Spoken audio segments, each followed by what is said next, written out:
Hello students, कैसे हैं आप सभी। उम्मीद करते हैं आप सभी अच्छे होंगे और आपकी पढ़ाई भी अच्छे से चल रही होगी। तो आज की क्लास में हम लोग पढ़ने वाले हैं कि रासायनिक समीकरण जो होता है उस रासायनिक समीकरण को संतुलन कैसे करें, क्योंकि बहुत सारे स्टूडेंटों को ये दिक्कत आती है कि रासायनिक समीकरण संतुलन करने में प्रॉब्लम होती है। जो अगर आज की क्लास तक लास्ट तक ये क्लास को अगर अच्छे तरीके से देख लेते हैं ध्यान से समझ करके, तो आपको इस क्लास के बाद कभी भी कितना हो कठिन रासायनिक समीकरण हो आप संतुलन कर लेंगे बिना किसी प्रॉब्लम का। तो चलिए हम लोग स्टार्ट करते हैं। तो रासायनिक समीकरण संतुलन करने का मतलब होता है कि ये जो है ये एरो के इस साइड वाले यानी कि Zn हाइड्रोक्लोरिक अम्ल, इसको हम लोग ना अभिकारक बोलते हैं। तो ये Zn क्या हुआ अभिकारक, HCl क्या हुआ ये भी अभिकारक। और अभिकारक अभिक्रिया करते हैं तो प्रतिफल बनाते हैं, प्रोडक्ट बनाते हैं। तो जिंक क्लोराइड ये प्रोडक्ट है और H2 क्या है हाइड्रोजन, वो भी प्रोडक्ट है ना। तो हमें क्या करना होता है, रिएक्टेंट यानी कि अभिकारक को प्रतिफल के इक्वल करना होता है, बराबर करना होता है। अगर जो रिएक्टेंट है वो प्रोडक्ट के बराबर हो जाए तो उसे हम लोग बोल देते हैं कि ये जो इक्वेशन है ये बैलेंस हो गया। तो आज की क्लास में हम लोग यही सीखने वाले हैं। तो चलिए बगैर देर किए हुए चलते हैं, देखते हैं। तो देखिए आपको इक्वेशन को बैलेंस करने के लिए इतना बात ध्यान होगा कि एक तरफ वाले जितने भी अभिकारक हैं उसको लिख लीजिए, दूसरे तरफ जितने भी प्रतिफल हैं उसको आप लिख लीजिए, है ना। तो चलिए अब हम लिख लेते हैं। अभिकारक कितना है, इसमें दो दिखाई दे रहा है, एक मैग्नीशियम और दूसरा क्या हो रहा है ऑक्सीजन। तो हम यहाँ पे लिख लेते हैं कि ये है मैग्नीशियम, ठीक है। और क्या है मैग्नीशियम को हम लोग पोस्ट में कर देंगे, क्यों, क्योंकि ये अलग है। और ऑक्सीजन क्या है ये अलग है, इसको हम लोग क्या कर दे रहे हैं पोस्ट में कर दे रहे हैं, है ना। तो अब आपको बात ध्यान रखनी है, इसको मैंने क्या कर दिया पोस्ट में कर दिया, है ना, पोस्ट में कर दिया। अब प्रतिफल जो बना हुआ है ना ये एक ही प्रतिफल बना हुआ है, दो अभिकारक थे लेकिन प्रतिफल कितना बना एक, वो क्या है मैग्नीशियम ऑक्साइड। तो हम लोग लिखेंगे मैग्नीशियम को अलग लिखेंगे, ऑक्सीजन को अलग लिखेंगे, लेकिन दोनों को ना एक ही कोष्ठ में करेंगे। अब कोई बोलेगा सर कोष्ठ में क्यों कर रहे हैं, तो इसके बाद आपको समझ में आ जाएगा कि क्यों मैंने कोष्ठ में किया, है ना।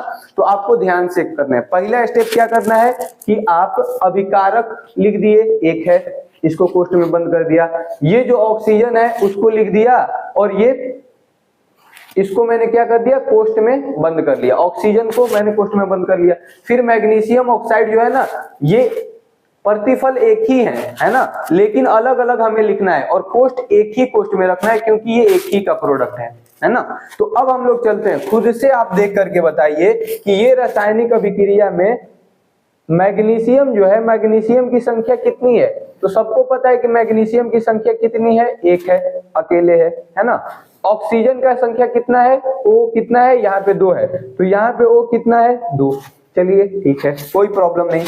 इधर देखिए मैग्नीशियम यहाँ पे कितना है, तो यहाँ पे मैग्नीशियम कितना है, ये मैग्नीशियम है एक। ऑक्सीजन कितना है देख करके बताइए, ये भी क्या है एक। अब हम देखते हैं कि क्या अभिकारक जो है प्रतिफल के बराबर है, तो चेक करते हैं। मैग्नीशियम यहाँ पे एक है, ऑक्सीजन एक है, मैग्नीशियम इधर एक है, ऑक्सीजन इधर दो है, इधर ऑक्सीजन दो है और इधर ऑक्सीजन क्या है एक है, इसलिए ऑक्सीजन ये बैलेंस नहीं है। अब इसे हमें क्या करना होगा बैलेंस करना होगा। तो इसे बैलेंस करने के लिए हमें क्या करना होगा, तो खुद से सोचिए, क्या मैं ऑक्सीजन को 2 से गुणा कर दूं, ये ऑक्सीजन को मैं अगर 2 से गुणा कर दूं तो ये ऑक्सीजन 2 हो जाएगा ना। तो इसमें हमने 2 से गुणा किया, अगर हमने 2 से गुणा किया तो ये सबके साथ 2 से गुणा होगा। तो यहाँ पे बताइए मैग्नीशियम को अगर 2 से गुणा किया तो ये मैग्नीशियम कितना हो जाएगा, 2 एकम 2 हो गया, ठीक है ना। अब ऑक्सीजन को 2 से गुणा किया तो ऑक्सीजन यहाँ पे कितना हो गए 2 हो गए। तो देखिए अब यहाँ पे मैग्नीशियम भी 2 हो गया, ऑक्सीजन भी 2 हो गया। यहाँ पे क्या है ऑक्सीजन 2 है, ऑक्सीजन तो बैलेंस हो गया, लेकिन मैग्नीशियम अब कहाँ आया है 2 आया है, और यहाँ पे मैग्नीशियम कितना है 1। तो क्या मैं यहाँ से 2 से गुणा कर दूं तो मैग्नीशियम भी 2 हो जाएगा। इसमें कुछ भी रटने की जरूरत नहीं है, बस लॉजिक है आपको लगाना है सही से। तो चलिए यहाँ पे मैंने क्या कर दिया, यहाँ पे 2 से गुणा कर दिया। अब चाहे तो आप देख सकते हैं, चेक कर सकते हैं हम लोग। देखिए मैग्नीशियम को हम लोग कितना लिख सकते हैं, यहाँ पे मैग्नीशियम 2 एकम 2, ठीक है। ऑक्सीजन यहाँ पे कितना है, ऑक्सीजन 2 हो गया। अब यहाँ पे देख लेते हैं मैग्नीशियम 2 एकम कितना हुआ 2 हो गया, इधर मैग्नीशियम यहाँ पे कितना आया है 2 आया हुआ है, लेकिन ऑक्सीजन यहाँ पे कितना है, ऑक्सीजन भी 2 है। तो यहाँ पे जो है ना देखिए, इस वाले बॉक्स में आपको क्या ध्यान रखना है कि मैग्नीशियम, ये जो मैग्नीशियम यहाँ पे भी 2, यहाँ पे भी 2, ऑक्सीजन यहाँ पे भी 2 और यहाँ पे भी 2, तो ये हमारा समीकरण संतुलन हो गया। तो अब ये समीकरण को हम यहाँ पे लिख रहे हैं संतुलन करके। तो अब हमें क्या करना होगा, आप बताइए। मैग्नीशियम को हमने कितना से गुणा किया, 2, तो यहाँ पे मैग्नीशियम को हमने 2 से यहाँ पे गुणा कर दिया। कोई दिक्कत नहीं सर। अब देखिए, इधर मैंने ऑक्सीजन से क्या कोई नंबर से गुणा किया, नहीं किया ना।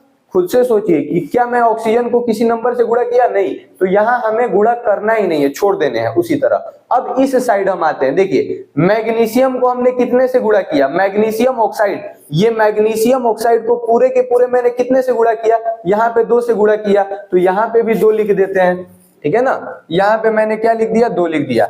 और ये हमारा हो गया रासायनिक समीकरण संतुलन। आपको एग्जाम में ये सारी काम आपको नहीं करना है, ये आपको किस पे करना है, रफ पे करना है। इसको रफ पे करना है, एग्जाम में बस इतना ही करने हैं, है ना। तो ये हमारा रासायनिक समीकरण संतुलन हो गया। चलिए एक और, आप लोग साथ साथ में मेरे साथ साथ आप लोग भी करिए, क्योंकि आप लोग अब सीख चुके हैं। अब इसका और इसका हम लोग देख लेंगे तो आपका एकदम पूरा का पूरा डाउट क्लियर हो जाएगा। और मैं आपको 2 क्वेश्चन दूंगा और उसको बनाने के बाद उसका आंसर कमेंट बॉक्स में जरूर बताने हैं। तो चलिए हम लोग दूसरे क्वेश्चन को देखते हैं। तो देखिए, जैसे कि मैंने बताया, इसको हम लोग बोलते हैं अभिकारक। तो ये एक अभिकारक, ये एक अभिकारक, 2 अभिकारक हुए। ये क्या बना, प्रतिफल। प्रतिफल भी कितना है, 2 ही प्रतिफल है ना। तो अब हमें क्या लिखना है, जिंक क्लोराइड। तो यहाँ पे क्या है, एक जिंक है ना। इसको एक कोष्ठ के अंदर हमने रख दिया, ठीक है। अब ये क्या है, इसके अंदर ना हाइड्रोक्लोरिक अम्ल है, तो इसमें हाइड्रोजन भी है, इसमें क्या है, क्लोरीन भी है। दोनों को मैंने क्या, एक कोष्ठ में रख दिया। देखिए, अब इसको एक साथ HCl नहीं लिखना है, क्योंकि आपको पता है हाइड्रोजन अलग होता है, क्लोरीन अलग, दोनों मिल करके हाइड्रोक्लोरिक अम्ल बना है। तो मैंने लिख दिया हाइड्रोजन अलग, क्लोरीन अलग, लेकिन दोनों एक ही चीज है ना, तो इसलिए मैंने इसको एक ही कोष्ठ में रखा हुआ है। अगर अलग अलग कोष्ठ में कर दीजिएगा तो आपको बहुत सारा प्रॉब्लम होगा और समीकरण संतुलन भी नहीं होगा, ठीक है। अब ये काम कर दिया, पहला स्टेप है उसको कोष्ठ के अंदर बंद करना, दूसरा स्टेप है गुणा करना, और गुणा करने के बाद हमारा आंसर आ जाएगा, ठीक है ना। अब ये अभिकारक का मैंने कर लिया। अब देखते हैं प्रतिफल।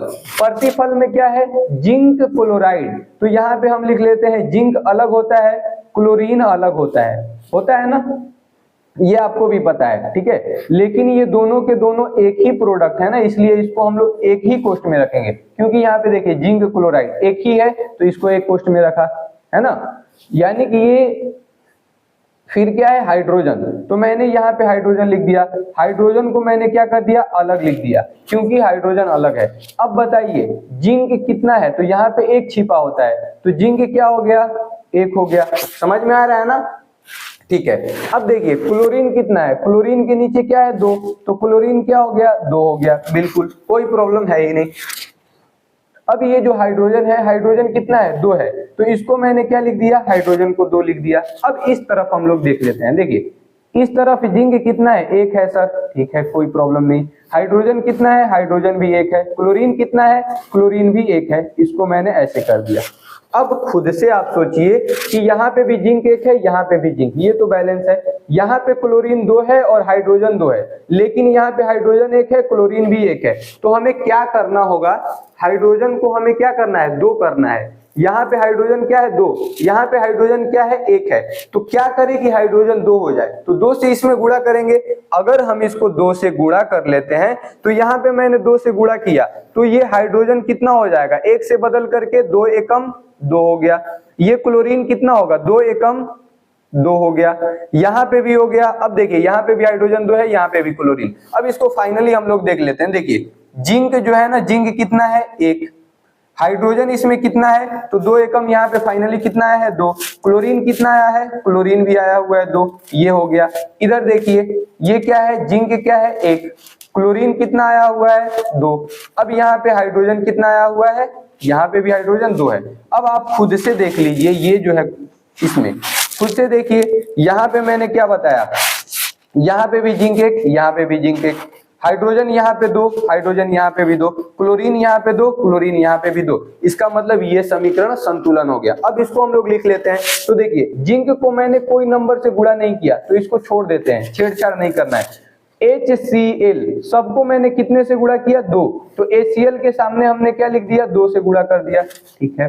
अब देखिए जिंक क्लोराइड को मैंने कोई नंबर से गुणा नहीं किया, हाइड्रोजन को भी मैंने कोई नंबर से नहीं गुणा किया, तो इसमें कुछ हमें छेड़छाड़ नहीं करने हैं। ये समीकरण हो गया संतुलन। तो आई होप आपको क्लास अच्छी लग रही होगी। अगर अच्छी लग रही है तो लाइक जरूर करिएगा, है ना। चलिए तीसरा हम लोग देखते हैं। अब तीसरा तो आप खुद से कर लेंगे, है ना, इसमें आपको महारत हासिल हो चुकी है ना। तो देखिए फिर भी हम लोग देख लेते हैं। अब मैंने क्या किया, ये अभिकारक, इसमें एक अभिकारक, 2 अभिकारक, प्रतिफल कितना? 1 प्रतिफल, 2 प्रतिफल। तो हम लोग लिख लेते हैं आयरन को, हम लोग आयरन लिख लेते हैं। ये अकेले हैं, इसको एक पोस्ट में कर दिया, नो प्रॉब्लम सर। अब देखिए जल का जो है ना, जल भी ये क्या है? तो जल में क्या होता है? हाइड्रोजन होता है और क्या होता है? ऑक्सीजन है। हाइड्रोजन इसमें कितना है? जल आयरन कितना है? 1 है ना। हाइड्रोजन इसमें कितना है बताओ? तो ये हाइड्रोजन सर 2 है, तो यहाँ पे 2 लिख देते हैं। ऑक्सीजन कितना है? 1 है, तो इसको हम पोस्ट में बंद कर लेते हैं। यहां तक कोई प्रॉब्लम बिल्कुल नहीं। चलिए अभिकारक का काम हो गया। प्रतिफल देखते हैं। प्रतिफल में ना ये फेरस ऑक्साइड होता है, तो आयरन है ना Fe, और Fe कितना है? देखिए Fe की नीचे कितना है? 3, तो ये Fe कितना हो गया? 3 हो गया। ऑक्सीजन कितने हैं? तो ऑक्सीजन 4 है सर। अब इसको मैंने एक कोष्ठ के अंदर बंद किया, दोनों को।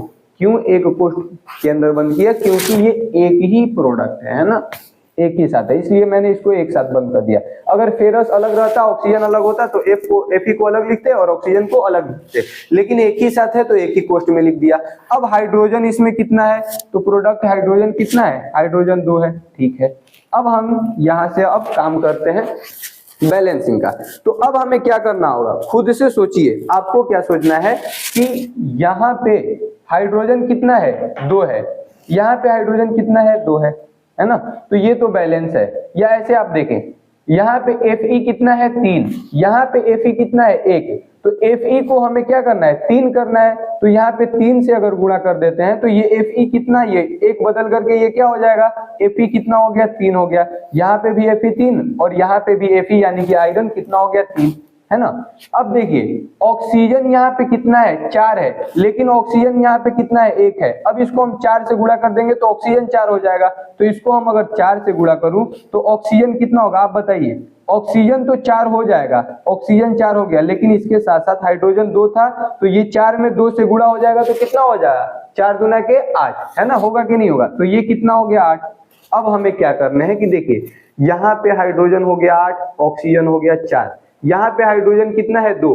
अब इस हमें हाइड्रोजन को कितना करना है? 8 करना है। तो 2 को हमें 8 बनाना है तो 4 से गुणा करना होगा। तो यहाँ पे मैं क्या कर दिया? 4 से गुणा कर दिया। तो अब इसको मैंने 4 से गुणा कर दिया, तो ये हाइड्रोजन कितना हो गया? 8 हो गया। बस आपको सिंपली समझने हैं। यहाँ पे देखिए Fe कितना हो गया? Fe कंक्लूजन देखते हैं 3 है।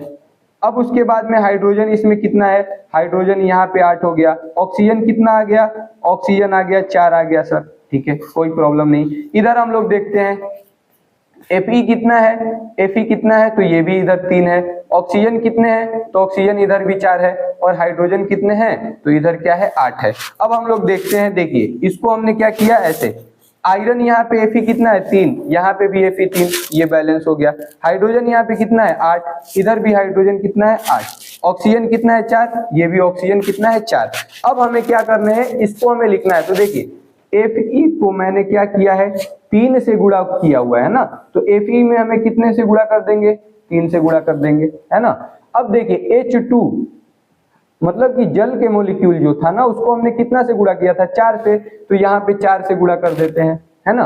अब FeO फेरस ऑक्साइड में हमने कुछ किया ही नहीं, तो छोड़ देंगे, कुछ नहीं लिखना है।